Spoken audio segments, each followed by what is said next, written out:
حضرت علی شیر خدا فرماتے ہیں بخاری مسلم میں، فرماتے ہیں مجھے قسم ہے اس ذات کی جس نے زمین چیر کے دانہ پیدا کیا ہے، مجھ سے رحمت عالم صلی اللہ علیہ وسلم نے وعدہ فرمایا کہ علی یاد رکھنا تم سے صرف مومن ہی پیار کرے گا، اور جس سینے میں تمہارا بغض ہوگا وہ سینہ مومن کا نہیں منافق کا ہوگا۔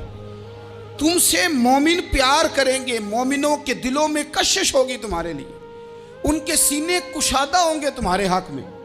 حضرت مولا علی شیر خدا کی محبت، ان کا نام آئے تو دل ٹھنڈا ہو جائے، آنکھوں میں روشنی آئے، چہرہ روشن ہو جائے، تو معنی یہ ہے کہ ایمان مضبوط ہے دل میں۔ اور اگر بندہ کمزور ہونے لگ جائے، اگر اس کی کیفیات کوئی اور رنگ پیش کریں، تو معنی یہ ہے کہ ایمان سینے میں مضبوط نہیں ہے۔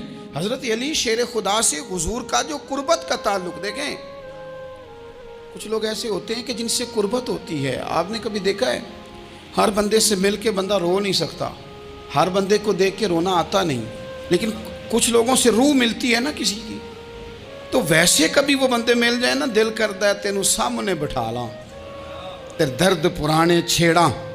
کچھ لوگ ایسے ہوتے ہیں جن کے ساتھ حضور تشریف فرما ہیں، حضرت علی شیر خدا کہیں گئے ہوئے ہیں، تو محبوب کیا فرماتے ہیں؟ فرماتے ہیں اللہ اس وقت تک میرے پاس حضرت اسرائیل کو نہ بھیجنا جب تک میں علی سے ملاقات نہ کر لوں۔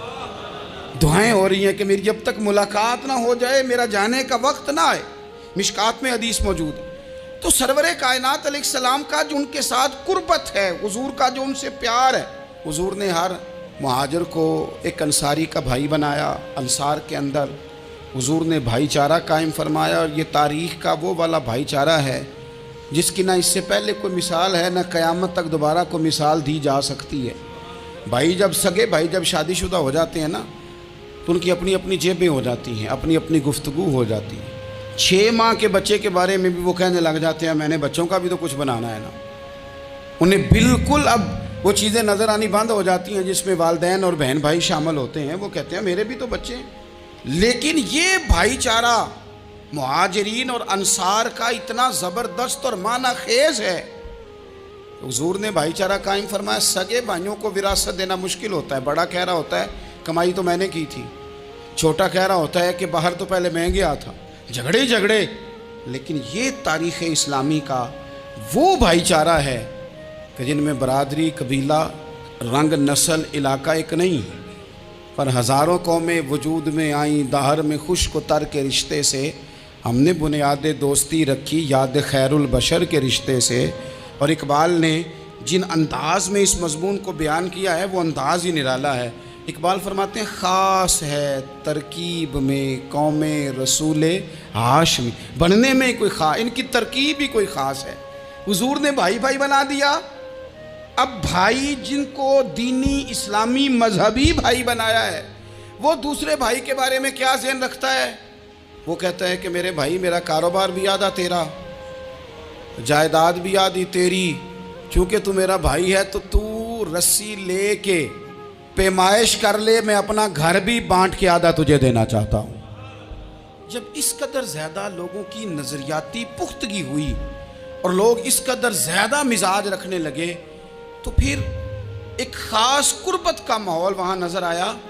پھر وہ جو مہاجر بن کے آئے تھے اور بہت زیادہ جن لوگوں نے جہاد کیا تھا، جد و جہد کی تھی، گھر بار چھوڑے تھے، پھر ان لوگوں کو زیادہ دشواری نہیں ہوئی، زیادہ آزمائش نہیں ہوئی دل لگانے میں اور مدینے میں رہنے میں، بڑی آسانی سے وہ لوگ وہاں رہنے لگے، اور بڑی جلدی ان کا مدینے سے اور اہل مدینہ سے پیار بڑھ گیا۔ تو میرے عزیز بھائیوں، حضور نے ہر انصاری اور مہاجر کو ایک دوسرے کا بھائی بنا دیا، سب کو بنا دیا۔ حضرت علی رہ گئے، اب یہ تو دونوں مہاجر ہیں، حضور بھی مکہ شریف سے آئے ہیں، حضرت علی بھی، بظاہر تو دونوں مہاجر ہیں، اگرچہ ساری زمین کے مالک رسول پاک ہیں، سب کو بھائی بھائی بنا دیا۔ تو اب ہر بندے کو بھائی مل رہا ہے، اور بھائی بڑے پیارے ہوتے ہیں۔ میں کئی دفعہ کہتا ہوں کہ بھائی بڑے پیارے ہوتے ہیں، کچھ قدورتیں دنیاوی طور پر معاذ اللہ دلوں میں آ جاتی ہیں، لیکن بھائی کا درد جو بھائی محسوس کر سکتا ہے وہ بھی دوسرے کو محسوس نہیں ہوتا۔ تو حضرت علی جب کسی کے بھائی نہیں بنائے گئے تو رو ہی پڑے، اتنے دلیر بندے تھے، پر بھائی کی ضرورت بندہ اتنی محسوس کرتا ہے۔ اس کو بھائی سے لگاؤ اتنا زیادہ ہوتا ہے کہ مولا علی رو پڑے، مشکات میں موجود روئے۔ حضور نے فرمایا کیوں روتے ہو؟ عرض کی حضور آپ نے سب کو ایک دوسرے کا بھائی بنایا ہے، میں رہ ہی گیا ہوں، مجھے کسی کا بھائی نہیں بنایا۔ اب وہ آنسوؤں میں لپٹی ہوئی وہ بات حضرت علی نے عرض کی تو محبوب نے فرمایا علی انت اخی فی الدنیا والآخرہ، فرمایا علی تو میرا بھائی ہے، اور نرا دنیا میں نہیں، تو دنیا اور آخرت میں میرا بھائی ہے، تو میرا بھائی ہے دنیا میں بھی اور آخرت میں۔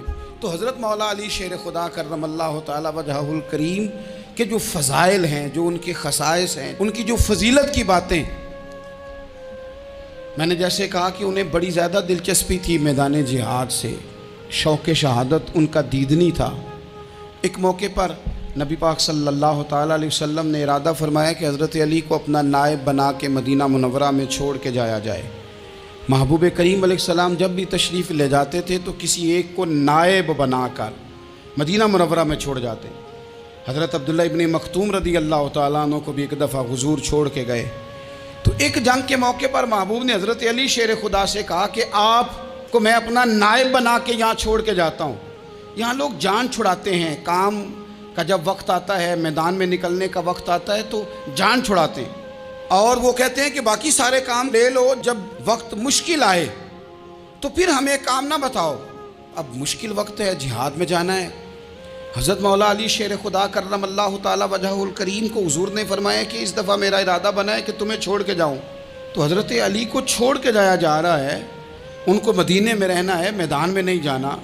عام آدمی کتنا پسند کرتا ہے کہ میں آرام سے رہوں گا، لیکن حضرت علی کو اتنا شوق تھا میدان جہاد کا، اتنی تڑپ تھی ان کے دل کے اندر کہ عرض کرنے لگے یا رسول اللہ صلی اللہ تعالی علیہ وسلم، رو پڑے، کہنے لگے حضور ساری دنیا میدان میں جہاد کرے گی اور میں یہاں عورتوں اور بچوں کے پاس رہوں گا، میں یہاں عورتوں اور بچوں کے بیچ وقت گزاروں، حضور مجھے لے کے جائیں۔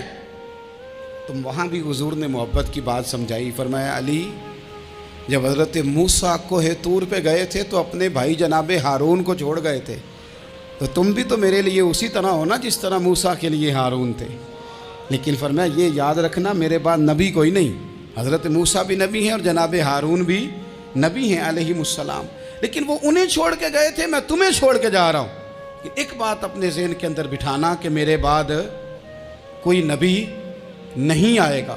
تو عزیز بھائی حضرت مولا علی شیر خدا کا جذبہ جہاد، اچھا پھر میں نے دیکھا ہے جس زمانے میں میں اور آپ رہ رہے ہیں، اس زمانے میں لوگ کمزور ہوتے جا رہے ہیں نفسیاتی طور پر، ڈری ڈری سی باتیں لوگ کرتے ہیں، سہمے سہمے سے جملے بولتے ہیں، اور یہ ہر بندے کا اپنا الگ ڈر ہے۔ دانشوروں نے لکھا ہے کہ غریب آدمی کا ڈر تھوڑا ہوتا ہے، اور جو اونچے عہدے پہ چلا جائے اس کا ڈر، یعنی زیادہ ہاتھ اپوزیشن کے نہیں بندے ہوتے، حکومت کے بندے ہوئے ہوتے ہیں۔ لوگوں کو ساتھ لے کے اپوزیشن نے نہیں چلنا ہوتا، حکومت نے چلنا ہوتا ہے۔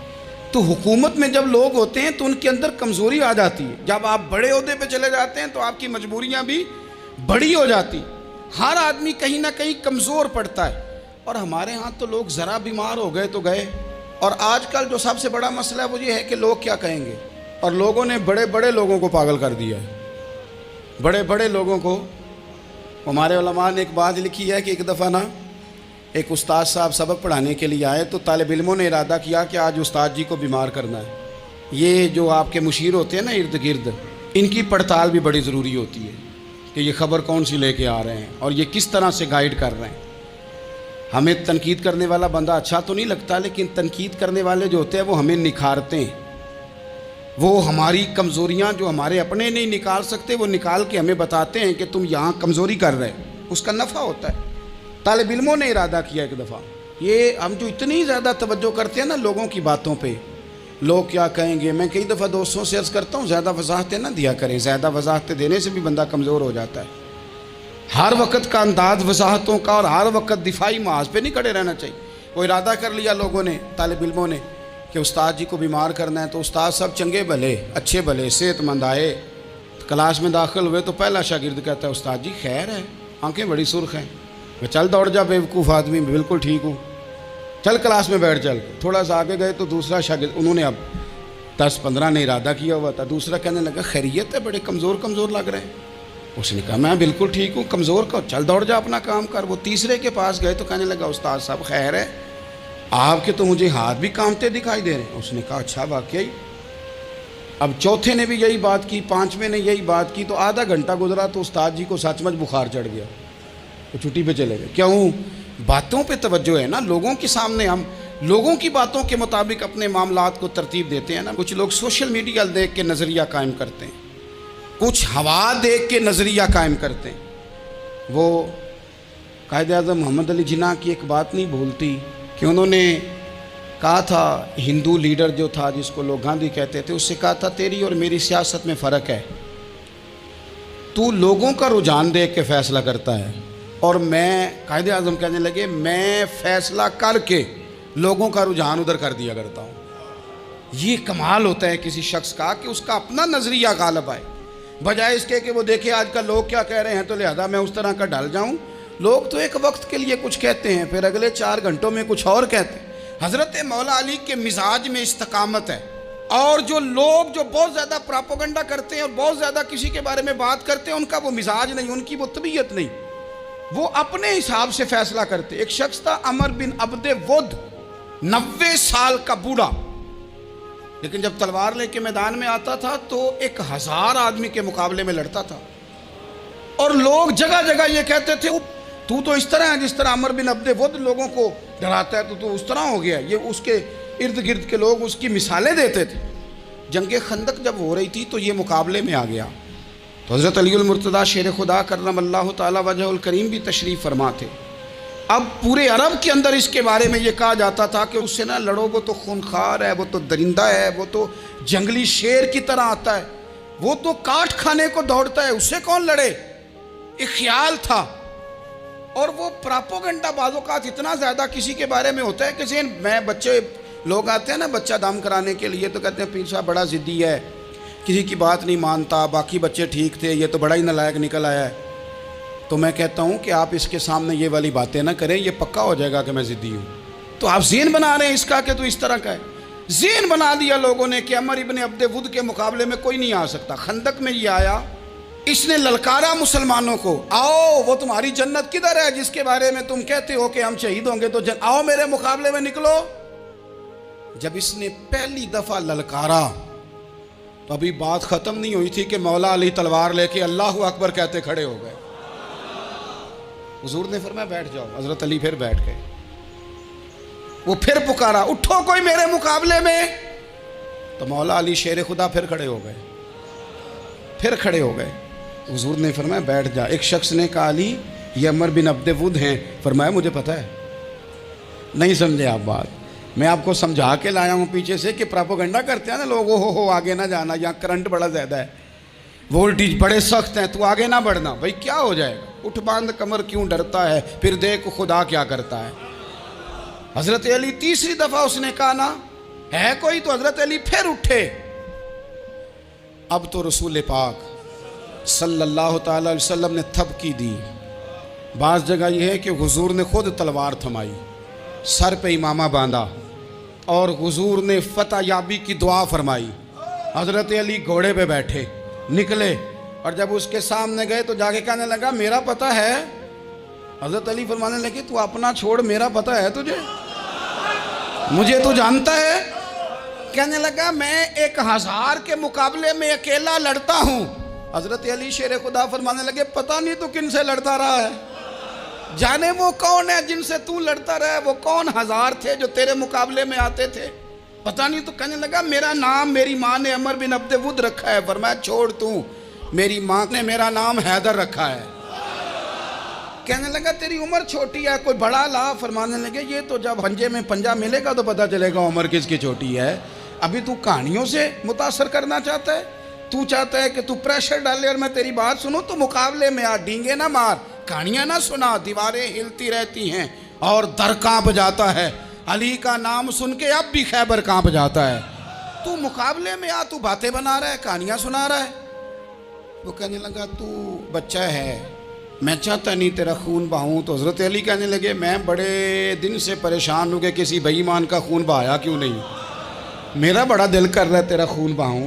اس نے بڑی زوردار ضرب لگائی، غصے میں اتنا پاگل ہوا، کیونکہ اس کے بارے میں معروف تھا کہ وحشی مزاج آدمی، اتنا سخت پاگل ہوا غصے میں، اس نے اپنے گھوڑے کے پیر کاٹ ڈالے، پہلے تلوار گھوڑے کو دے ماری، اس کو کاٹ کے دوڑا۔ یہ کیوں کرتے تھے لوگ؟ عرب کے لوگ اس وقت یہ کام کرتے تھے کہ ہم نے گھوڑا ہی مار ڈالا ہے تاکہ ہم بھاگ نہ سکیں۔ کہتے ہیں نا کشتیاں جلا دی ہیں کہ اب واپس جانے کا راستہ ہی بند ہو جائے، گھوڑے کے پیر کاٹ ڈالے کہ بھاگنا نہیں، اور بڑی زور سے اس نے ضرب لگائی حضرت علی پر۔ حضرت علی نے جب روکی تو وہ ڈھال ٹوٹ گئی حضرت مولا علی کی، اور آپ کے امامے کو اس کی تلوار بھی لگی۔ آپ نے فرمایا دکھا لیا تو نے زور، اب میری باری ہے۔ حضرت مولا علی شیر خدا کا قد بظاہر چھوٹا تھا، صحابہ کہتے ہیں ہم دور سے دیکھ رہے تھے، اللہ اکبر کہہ کے تھوڑا سا زمین سے وہ اٹھے، تھوڑا سا اٹھے، اور پھر دوبارہ نہیں انہیں تلوار چلانی پڑی، ایک ہی ضرب لگائی اور اس کے 2 ٹکڑے کر کے اسے زمین پہ پھینک دیے۔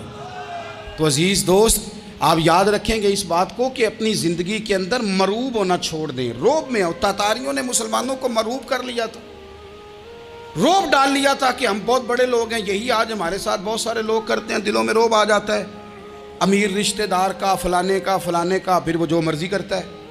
تاتاریوں کی ایک بی بی، وہ کیا کرتی، وہ 9-10 مسلمان نوجوانوں کو سڑک پہ کھڑا کر جاتی، کہتی ادھر کھڑے ہونا، میرے آنے تک ہلنا نہ، جوان ہے لیکن روب ہے نا کہ یہ بڑے وحشی ہیں۔ اکیلی بی بی اندر جاتی، تلوار لے آتی، اور وہ کھڑے ہیں، وہ بھاگے بھی نہیں، اتنا ڈر گئے، ٹانگیں کانپ رہی ہیں، بھاگنے کی بھی جرت نہیں کر رہے۔ تسلی سے گئی ہے، تلوار لے کے آئی ہے، اور اس نے 9 جوان مسلمانوں کے گلے کاٹ دیے۔ اس روب سے نکلیں باہر، نوجوانوں سے کہتا ہوں نکلو۔ اور جن لوگوں نے دنیا میں انقلاب برپا کیا وہ غریب گھروں کے تھے، وہ لوگ تھے کہ جو بظاہر کسی بڑے قبیلے سے نہیں تھے۔ آپ محنت کریں، تعلیم حاصل کریں، جد و جہد کریں، مشقت کریں، اپنی زندگی میں کچھ مقاصد کے حصول کے لیے آگے بڑھیں۔ اور اگر آپ کہیں کہ دائیں بائیں میرے فلاں آدمی مجھے یہ مشورہ دے رہا ہے، تو کچھ لوگ دنیا میں باتیں کرنے آئے ہیں، انہوں نے باتیں کرنی ہیں اور بڑا فائدہ ہوتا ہے، ان کو باتیں کر لینے دیں، ان کو کرتے رہنے دیں۔ کام کرنے والا بندہ کام کرتا ہے اور کرتا ہی چلا جاتا ہے، وہ منزل تک پہنچ جاتا ہے۔ تو حضرت علی کے مزاج میں دلیری ہے، ہمت ہے، ایک بات، اور دوسری بات دانائی، حکمت۔ یہ جو ہمارے فیصلے ہیں نا جذباتی، اور جناب آج فلانے نے یہ کہہ دیا تو میرا پروگرام یہ بن گیا، تو پھر کل کسی نے اور کچھ کہہ دیا تو میرا پلان اور بن گیا۔ میں سب سے زیادہ ان لوگوں کے حق میں پریشان ہوتا ہوں جو سویرے کچھ اور کہتے ہیں، دوپہر کو کچھ اور کہتے ہیں، شام کو کچھ اور کہتے ہیں۔ بھئی آپ کا کوئی نظریہ ہونا چاہیے، کوئی ویژن ہونا چاہیے زندگی میں، آپ کے اندر کوئی حکمت اور دانائی ہونی چاہیے۔ اس کے لیے کیا کرنے کی ضرورت ہوتی ہے؟ اس کے لیے ضرورت ہوتی ہے کہ آپ کا ذہن ایک طرف ہو۔ میرے اسلاف فرمایا کرتے تھے زندگی میں ایک کام کر لو پر صحیح کر کے کر لو۔ ہم نے ایک تو سارے کام کرنے ہیں، آج کل ہر بندہ صحافی ہے، ہر بندہ تجزیہ نگار ہے، ہر بندہ سیاستدان ہے، ہر بندہ ہی مفتی ہے، ہر بندہ ہی جناب واعظ ہے، ہر بندے کے پاس ہی کچھ مسئلے۔ اس کا نقصان یہ ہے کہ کسی کے پاس بھی کچھ نہیں۔ وہ کسی درویش نے کہا تھا کہ جب سب لیڈر ہوں تو سمجھو کوئی لیڈر نہیں، کیونکہ سارے جو لیڈر ہو گئے۔ میرے عزیز، ایک طرف ذہن کو رکھیں اور اپنے اس کام میں کمال پیدا کریں۔ حضرت مولا علی شیر خدا کو اللہ نے حکمت دی تھی۔ نبی پاک صلی اللہ تعالی وسلم کے صحابی حضرت عبداللہ ابن مسعود رضی اللہ تعالیٰ عنہ فرماتے ہیں، امام ابو نعیم نے لکھا ہے کہ حضرت عبداللہ ابن مسعود فرماتے ہیں نبی پاک صلی اللہ علیہ وسلم نے فرمایا اگر حکمت کے 10 حصے کیے جائیں نا، دانائی کے 10 حصے کیے جائیں، تو اس میں سے 9 حصے اللہ تعالیٰ نے حضرت علی کو عطا فرمائے ہیں، اور ایک حصہ باقی لوگوں کو ملا ہے۔ دانا تھے، معاملہ فہم تھے۔ کچھ بندے بڑے منافق قسم کے تھے، تو حضرت علی اذان ہو گئی تو وہ حضرت مولا علی شیر خدا کے پاس آگے، اذان ہو گئی، حضرت علی نے جماعت کرانی، ان کا خیال تھا کہ آج ہم نے جماعت لیٹ کرانی ہے کسی طریقے سے۔ ہم چونکہ زیادہ باتیں، میں دوستوں سے کہتا ہوں بہت زیادہ خبریں نہ دیکھا کرو، بہت زیادہ بھی چیزیں نہ سنا کرو۔ آپ تو میرے بھائی موبائل کے اندر چلے جائیں گے، پھر باہر کی دنیا تو اور ہے، تو تھوڑا باہر بھی نکلیں تصویروں سے، تھوڑا باہر بھی آئیں، دیگر معاملات بھی دیکھیں۔ ہمیں بڑے بڑے اچھے لوگ زندگی میں مل جائیں گے، لیکن ہم ان کے قریب نہیں جاتے، ہم دیکھتے نہیں کہ اصل بات کیا ہے، سنی سنائی چیزوں پر زیادہ گمان کرتے ہیں۔